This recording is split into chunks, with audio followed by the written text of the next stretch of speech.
A thread from Comrade Fudge.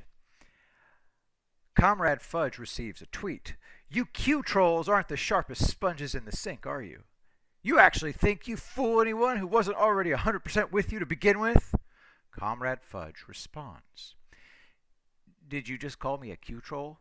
Like a dumb bitch? I'm the guy that yells for people to stop mainlining QAnon into their taint, you idiot! And motherfucker, have you seen the small black-owned businesses getting fucking torched by Antifa goons? Get the fuck out. Here's why I'm calling Antifa white supremacists. 1. They're mostly white. Seriously, look at the arrest mugshots. They're 99% white. 1% maybe Hispanic. 2. They target inner cities for their violence almost exclusively. You don't see them burning down suburbs, do you? 3. The entire modus operandi when it comes to race-based protests revolves around the idea that black people are utterly incapable of resolving this issue themselves, so they join the protests with the intention of causing havoc and chaos. Said damage is pointed directly at the protests' surroundings, which, since it's inner city, it's mostly minority-owned businesses within said inner city and businesses keeping those minorities employed.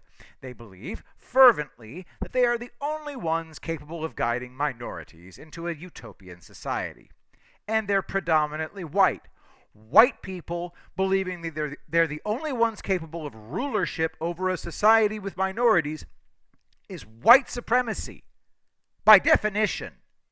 Furthermore, from a very cynical standpoint, applying the label of white supremacists to Antifa is a way to give the Democrats an out, a very visible out.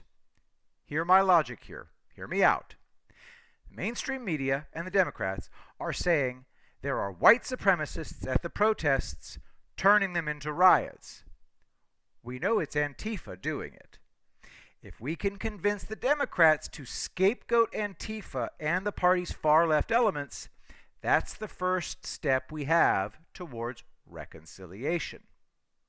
If you want your enemy to retreat, give him a path to retreat through.